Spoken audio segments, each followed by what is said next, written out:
Bom dia, tô gravando hoje, sábado, hora do almoço, né? Para que vocês à noite possam já ter esse encontro com vocês. Continuo com saudade, mas crendo que logo, logo estaremos juntos. Mas ainda não vi nada, nem de ninguém falando assim, Suzete ou tia Suzete. Eu vi, mas a minha mãe, mas o meu pai, eu sozinho, e eu gostei, ou eu senti dificuldade no que a senhora falou disso e disso. A senhora podia repetir para nós. Não ouvi nada, mas eu espero que seja só timidez, tá? Então, vamos iniciar o nosso encontro de hoje, em nome do Pai, do Filho e do Espírito Santo. Amém. Ainda estamos vivendo, né, o reflexo, né, das festas que nós vivemos na igreja as semanas passadas, né, que foram a vinda do Espírito Santo e a transfiguração de Jesus, né, e a subida, a ascensão de Jesus ao céu.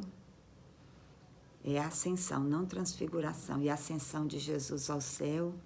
Então, nós vamos pedir ao Espírito Santo que ele venha sobre mim neste momento, que encha a minha fala de sabedoria, de entendimento, de esclarecimento da palavra de Deus, e que o Espírito Santo também venha sobre vocês, sobre você em especial e sua família, que ao ouvir essa palavra, vocês sejam tocados no coração, na mente e na alma.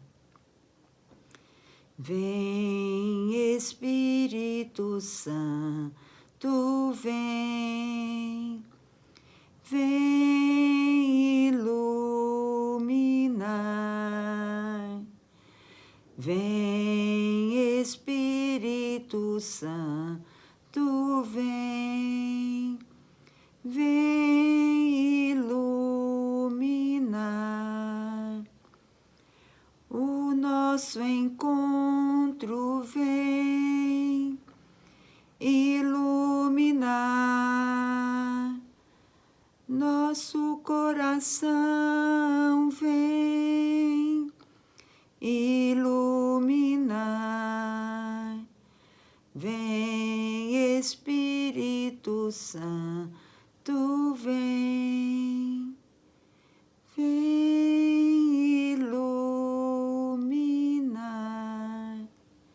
Obrigada, Espírito Santo. Cheios, né? Cheias do Espírito Santo, nós vamos começar o nosso encontro. Hoje nós vamos falar da Santa Missa. Santa Missa é a celebração da Palavra de Deus e da Eucaristia.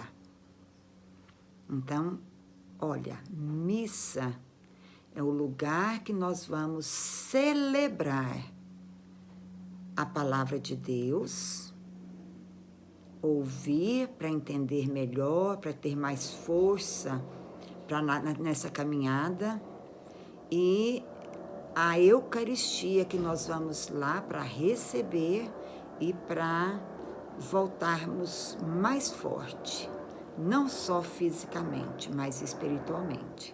Então, a missa, a Santa Missa, é a celebração da palavra e da Eucaristia. Refletindo nesse tema, assim, eu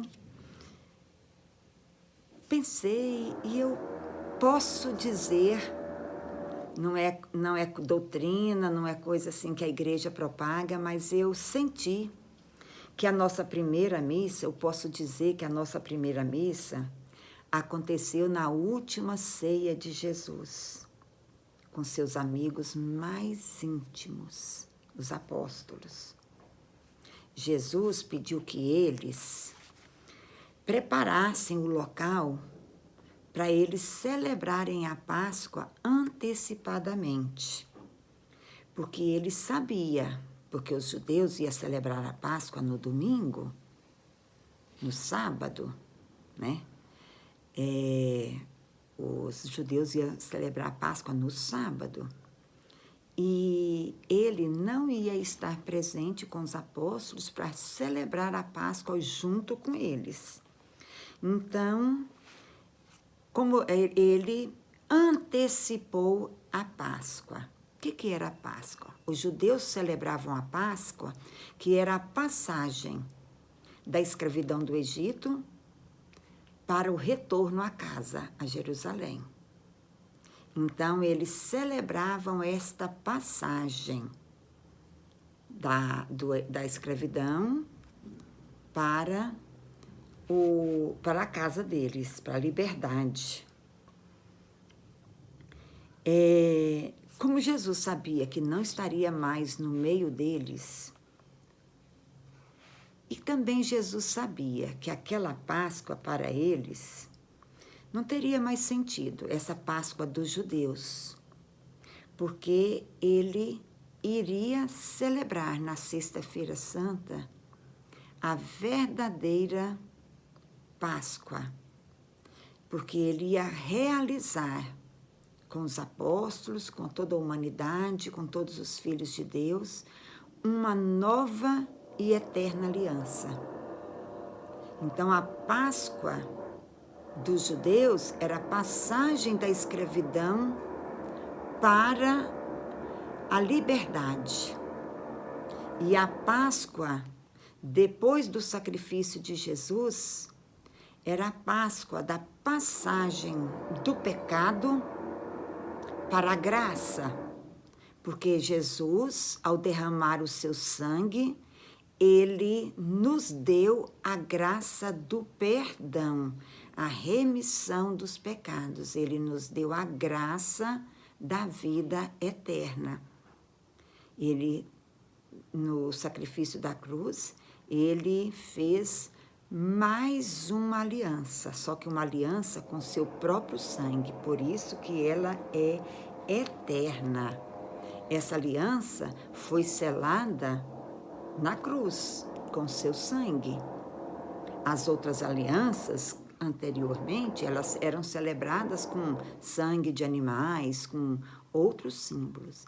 Essa é para sempre, porque foi selada com o sangue de Jesus.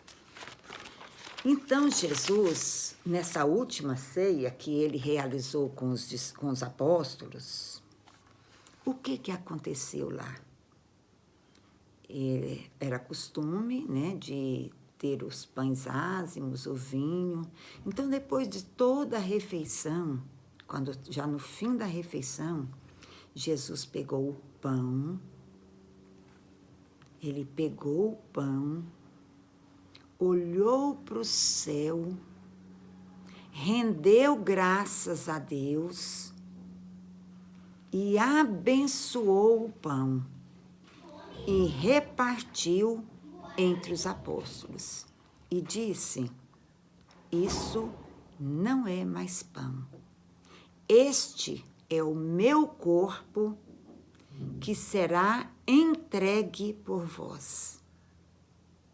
Os apóstolos, mesmo sem entender nada, eu penso, eles pegaram aquele pedaço de pão, mas pela fé, pela confiança que eles tinham em Jesus, eles comeram, mesmo sem reconhecer, sem entender nada, eles comeram como Jesus falou, o seu corpo. Depois disso, Jesus pegou o cálice com o vinho e do mesmo jeito olhou para o céu, abençoou e deu para os apóstolos e falou: tomai e bebei. Este é o meu sangue que será derramado por vós para a remissão dos pecados. Esta é a eterna aliança que eu faço, que Deus faz com vocês através do meu sangue. Então, naquela última ceia, Jesus instituiu a Eucaristia, que nós recebemos hoje, e que ao longo do tempo, né, os filhos de Deus, os católicos, os cristãos católicos recebem. A igreja pede numa frequência de pelo menos aos domingos. Mas antigamente, lá no início, não tinha assim esse preceito de aos domingos. Eles sempre, não tinha dia, eles sempre celebravam a Páscoa. A Eucaristia chamava de fração dos pães, sempre no dia da ressurreição de Jesus, aos domingos. Mas a humanidade foi esfriando, foi deixando de dar importância a esse sacramento, e a igreja instituiu como preceito, como pecado, quem sem uma justificativa, sem uma causa assim que possa ser justificada, de não ir à Santa Missa aos domingos, pelo menos aos domingos. Mas nós não precisamos disso, né? Nós não vamos à missa porque é um preceito e é pecado. Nós vamos à missa porque nós cremos em Jesus e nós temos necessidade de ouvir a sua palavra e de recebê-lo em comunhão, a seu corpo e seu sangue. Não é assim? Então, seguindo. Então, a primeira Eucaristia foi instituída na última ceia. E Jesus derramou o sangue, como eu já falei, né, para a remissão dos pecados, lá daquela época e até os dias de hoje. E a Eucaristia, Jesus nos deu, prometeu toda a sua vida que ele estava pregando o Evangelho, que ele não nos deixaria sozinhos e que ele estaria com a gente, presente em corpo, alma e divindade, e que também enviaria o Espírito Santo para nos guiar.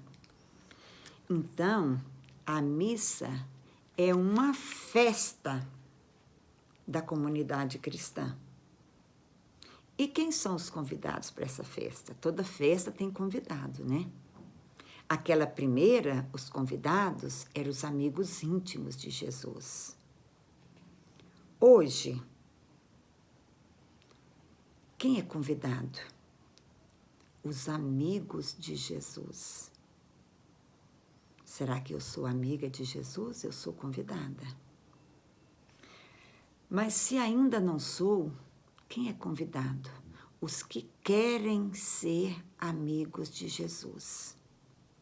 Quem quer ser amigo de Jesus, Jesus também convida para a Santa Missa. Além desses, os que esforçam para ser amigos de Jesus também são convidados para a Santa Missa. Então, todos nós somos convidados, né? Ou somos amigos, ou queremos ser amigos, ou estamos esforçando para ser amigos. Então, todos nós somos convidados para essa festa. E como é que a gente se prepara para uma festa? Se for o aniversário de um amigo querido meu, eu procuro uma roupa bonita, eu arrumo o cabelo, eu preparo, sabe, para ficar mais feliz ainda, mais linda ainda. E vou com muita alegria. É assim que eu preparo para ir nas festas das pessoas que eu conheço. E eu sei que vocês também. Não é assim? Agora, se a Santa Missa é uma festa, como é que nós devemos preparar para ir para essa festa? Podemos também ir bem bonitos, colocar uma roupa nova para falar para Jesus que ele é importante, que nós damos importância, que nós não vamos de qualquer jeito, que a gente vai bem arrumado. Mas a gente também precisa preparar lá dentro. Se tem pecado grave, nós precisamos nos preparar com antecedência de buscar o sacerdote e buscar o sacramento da penitência, da confissão, que é o nosso próximo encontro. Então, quando é pecado grave, eu preparo para ir para a Santa Missa, confessando o meu pecado e confessando a Deus o meu arrependimento. Deus nos perdoa, mas quer que a gente esforce para não cometer de novo aquele pecado, que eu esteja arrependida, porque quando eu estou arrependida, quando aquilo bate de novo, aquela tentação na minha vida, Deus, o Espírito Santo, me dá força para eu não cometer de novo. Mas se cair, Ele me dá força para eu buscar de novo o sacramento da confissão. Não de uma maneira assim, não, se eu pecar de novo eu confesso. Se eu pecar de novo eu confesso, porque Deus perdoa. Deus perdoa sim, tá? Mas Ele quer de nós esforço. Do mesmo jeito que a gente, quando tem um objetivo, por exemplo, se você quer ser advogado, você sabe que você precisa preparar hoje o seu caminho estudantil, a sua formação acadêmica, para você conquistar o seu desejo. Você esforça, você procura prestar atenção nas aulas, fazer todas as tarefas e assim por diante. Se você quer comprar uma bicicleta nova, você começa ou a pedir ao pai, ou a esforçar para merecer aquela bicicleta, ou a poupar a sua mesada, os presentes que você ganha. Você esforça para você comprar aquela bicicleta. E na igreja não é diferente. Eu não levanto toda manhã com muita vontade de ir para a missa. E nesse tempinho frio, pensa o tanto que é difícil levantar. Mas eu tenho sede de ouvir Deus, eu quero muito encontrar com Ele, então vale o meu esforço de sair da cama e ir para a missa. E vale também o esforço de vocês. Vocês não podem ir à missa, pelo menos aos domingos, quando der vontade, quando o horário der certo, quando eu não tiver visita. Não. Se é objetivo de vocês serem amigos de Jesus, ganhar a vida eterna, não pode esperar o momento certo. Vocês precisam esforçar. O primeiro mandamento fala isso. Amar a Deus sobre todas as coisas, com toda a minha força, com todo o meu entendimento. Ir à missa também. Nós não podemos assim deixar a nossa vontade mandar, porque se a nossa vontade for mandar, vocês não estudam, papai e a mamãe não trabalham, então assim, a gente não faz nada. Tudo na vida precisa de esforço. E também, para fazer a vontade de Deus, precisa de esforço, e precisa de muito esforço, porque a nossa natureza humana, ela é tentada a toda hora. Até Deus, até Jesus, na sua humanidade, foi tentado. Quando ele falou assim, Pai, se é possível, afasta de mim esse cálice. Porque ele não estava querendo passar, o Jesus humano não estava querendo passar por aquela dor, porque ele, como Deus, ele sabia a dor que ele ia passar. Mas ele esforçou, não deixou a humanidade dele mandar, e ele falou assim, Deus, mas não escuta a minha vontade, faça de acordo com a sua vontade. É assim também que a gente tem que falar.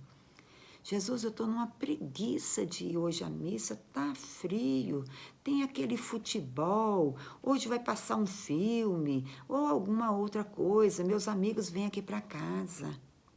Não deixe que isso deixe vocês de participar da grande festa. tá bom? Viu? Então, a gente precisa esforçar. Todos nós somos convidados. E como eu voltando ao assunto, como é que a gente prepara? Se for um pecado grave, se for uma falta grave, através da confissão.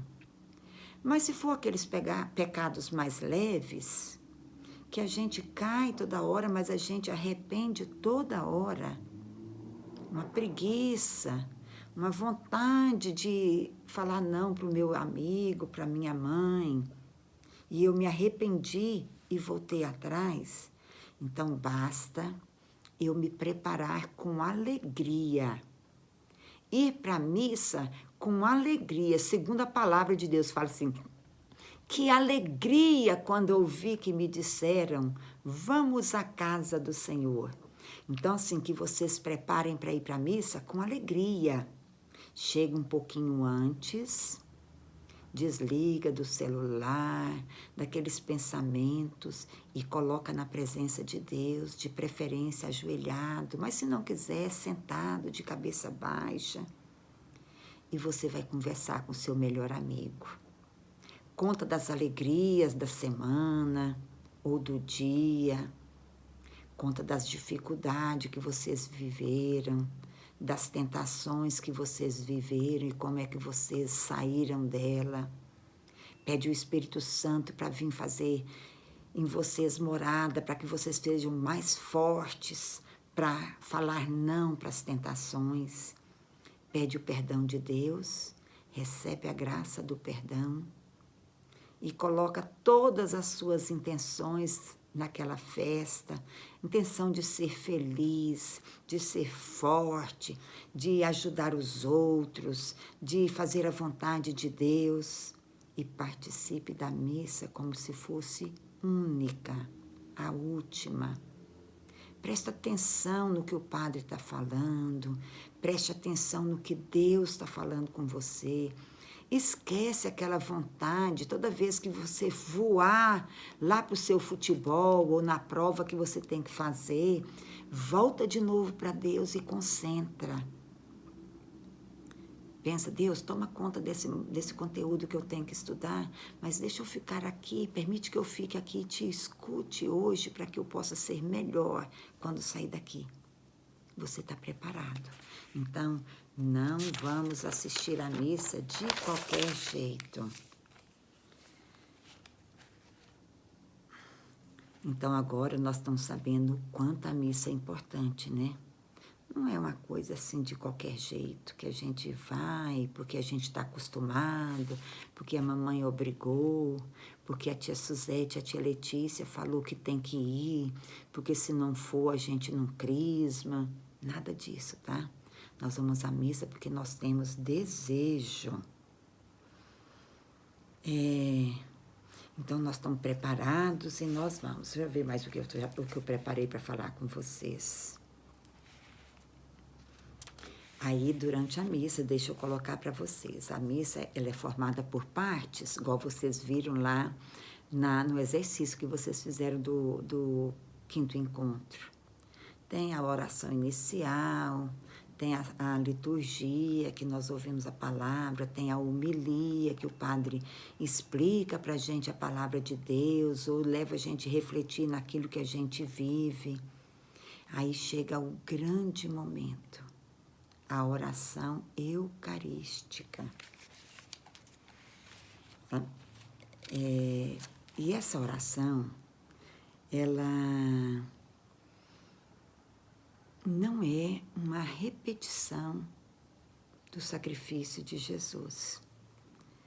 Essa celebração, ela é uma atualização do que aconteceu na última ceia e na paixão de Cristo.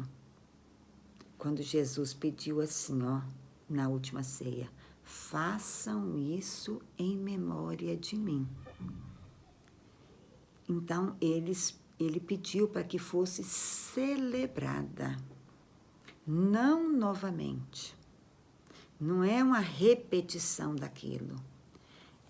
A missa, na hora da consagração, a última ceia, ela se torna presente e acontece não novamente, porque ela já aconteceu, mas ela atualiza naquele momento, como se ela estivesse acontecendo naquela hora. Não novamente, porque ela já aconteceu. Nós estamos ali diante do Padre, que empresta todo o seu corpo, a sua fala para Jesus. Por isso, não importa se o Padre, ele é humano, ele é cheio de defeito, não. Ali é o próprio Jesus, que pega de novo o pão, olha para o céu, rende graças, faz oração e entrega para nós, dizendo que aquilo não é mais pão, aquilo é a sua carne, que vai sofrer, seu corpo que vai sofrer e ele vai se entregar por nós. Não é o Padre que fala, pega o cálice e fala, esse é o meu sangue. O cálice, o sangue da nova e eterna aliança, que será derramada por você, Suzete, e por cada um de nós, para a remissão dos nossos pecados. E para selar a última ceia, ou a eterna aliança. Então, não é Padre que está ali diante de nós. Por isso, todo respeito, toda atenção é pouca. Porque dentro da nossa humanidade, nada que a gente faz é o suficiente para a gente mostrar para Deus o nosso grande amor. Então, naquele momento, atualiza de novo o sofrimento da cruz, a entrega de Jesus para nós. Então, é um momento que a gente tem que estar bem ligado com Jesus, agradecendo para ele esse sacrifício, esse oferecimento. E depois que a gente não tem mais nem pão e nem vinho, e sim o corpo e o sangue de Jesus, aí o sacerdote oferece o corpo e o sangue de Jesus a Deus. O sacerdote oferece o corpo e o sangue daquele sacrifício que antigamente era realizado com animais e os sacerdotes ofereciam a Deus. O Padre oferece o corpo e o sangue de Jesus para Deus, para a remissão dos nossos pecados. E nós somos verdadeiramente perdoados se nós quisermos. Porque quem acha que não peca, que não precisa também de perdão, não é? Então, deixa eu ver mais.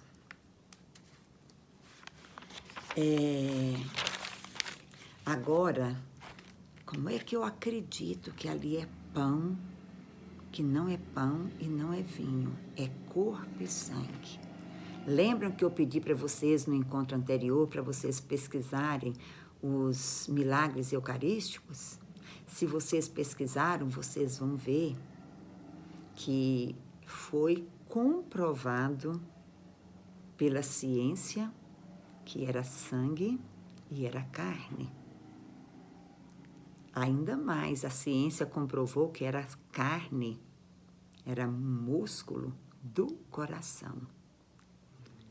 Mas nós não precisamos dessa comprovação, porque nós cremos, nós não, vamos falar assim, porque eu creio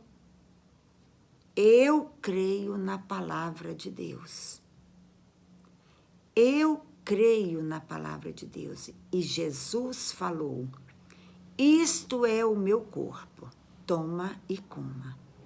Isto é o meu sangue, toma e beba. é o meu sangue. Então, eu creio na palavra de Deus. Por isso, eu não preciso, mesmo que o meu paladar sinta gosto de pão e o meu paladar sinta gosto de vinho, eu sei que é o corpo e o sangue de Jesus. Porque só assim nós temos coragem de recebê-lo, porque se fosse a carne e o sangue, às vezes a gente não ia ter coragem, né, de receber. Ele se fez pão, o alimento mais humilde assim que a gente sabe, que é pão. E naquela época o mais comum era vinho como bebida. Na humildade dele, ele se fez pão e vinho para nos alimentar. Eu vou ler uns trechinhos do livro de vocês, porque assim, eu achei tão importante, eu acho que na minha cabeça, assim, já um pouco velha, eu não ia dar conta de guardar tudo. Então, eu vou ler uns parágrafos, na verdade, 2 parágrafos da página 18. Quem comunga deve ser movido pela reta intenção e não levado por motivos meramente humanos. Eu vou comungar porque todo mundo comunga, mesmo que meu coração está me acusando de algumas faltas.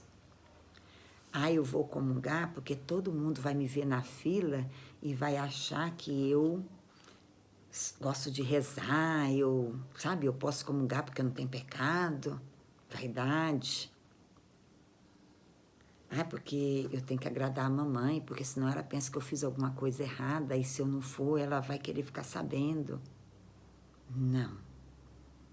Nós não podemos comungar por esses motivos, mas pelo grande desejo, pelo especial desejo de receber Jesus em corpo, alma e divindade, corpo e sangue, porque a matéria, o corpo, já tem o corpo e o sangue, mesmo que não seja nas 2 espécies, mas por esse desejo de ter Jesus dentro do meu coração, de oferecer o meu coração tão pobre, tão pecador, como morada de Jesus. Então, eu falei que ia ler, acabei ficando falando, né? Então, nós temos assim, que ter esse desejo. O que me impele a comungar não pode ser nada de humano. Porque eu comungando, eu vou ficar mais forte. Do mesmo jeito que se eu me alimento bem de arroz, feijão, carne, muito legume, muita verdura, muita proteína, muita coisa assim boa, saudável, o meu corpo fica sadio. Quanto mais eu comungo, mais aumenta a minha fé, mais o meu espírito fica forte para falar não para as tentações. Se você quer ser forte para fazer a vontade de Deus, busca a Deus sempre e comungue pelo menos uma vez na semana, tá certo? A outra coisa, toda nossa vida cristã deve ser inserida no sacrifício de Cristo. Todas as suas atitudes, suas orações, seus empreendimentos apostólicos, vocês ainda não têm, mas o papai e a mamãe já trabalham na igreja. Toda a vida do papai e da mamãe conjugal, toda a sua vida como filho, as suas relações de irmão, de filho, todas as suas tarefas cotidianas, de escola, de ajudar a mamãe e todas as outras, suas distensões de espírito e corpo, se forem vividos no Espírito de Deus, e até as tribulações da vida, contando que sejam pacientemente suportadas, tudo isso se torna oferenda espiritual agradável a Deus por Jesus Cristo. Então, o que está falando isso aqui para a gente? Quando o padre oferece o corpo e o sangue de Cristo em sacrifício, porque só o padre pode oferecer. Eu, juntamente com o padre, eu ofereço a minha vida no dia a dia para Deus. Naquele momento em que o padre está oferecendo o corpo e o sangue de Deus, eu ofereço o meu estudo, eu ofereço o meu sim a Deus, eu ofereço aquele momento que eu deixei tantas outras coisas que eu queria fazer para estar ali. Eu ofereço a minha obediência ao papai e à mamãe. Eu ofereço, assim, a minha amizade para aquele menino tão chato, que às vezes só perturba, mas que é meu irmão e eu preciso ter paciência com ele. Todas as tribulações que as nossas famílias possam estar passando, sejam elas de doença, seja ela de desemprego, sejam elas de outras dificuldades, às vezes até de perder a vida de um ente querido, que a gente acredite que Deus está cuidando de nós e nós oferecemos esses sacrifícios a Deus. Enquanto o padre oferece o corpo e sangue, eu ofereço a minha vida. É bom oferecer também uma oferta material, é uma economia que você fez na semana, porque a igreja também precisa da parte material. Mas também é mais importante você oferecer o seu dia a dia a Deus. Essas oferendas, elas se juntam à oblação do corpo do Senhor para serem oferecidas com tanta piedade ao Pai. Então, vocês estão vendo tanto que é lindo? Então, olha, comungar porque eu tenho fome de Deus. Comungar porque eu tenho sede de Deus, não por vaidade. Não para mostrar para o outro que eu estou na fila da comunhão. Por nada. Quem comunga é quem tem fome de Deus.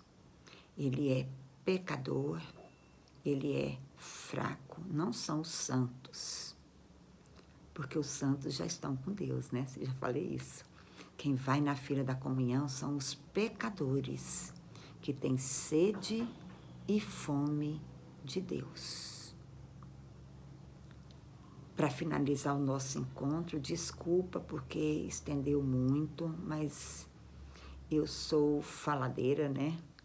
Mas é assim mesmo, vocês também têm que me suportar. Não é assim que Deus fala? Né? Suportai-vos uns aos outros. E eu peço desculpa e eu agradeço. E para finalizar, eu quero pedir para vocês voltarem para a missa presencial, porque já está acontecendo na nossa paróquia e em todas as paróquias em Anápolis. Frequentem a missa presencial e se vocês forem, for hoje, que seja uma missa diferente para vocês, tá? Leia todo o texto do livrinho de vocês e respondam as perguntas, tá? Respondam com muita sinceridade, tá bom? Do que vocês viram através da minha fala e também através da experiência de vocês e do que vocês leram no livrinho, tá? Beijo, ficam com Deus e permaneçam em Deus, em nome do Pai, do Filho e do Espírito Santo. Amém. Eu amo vocês, tá?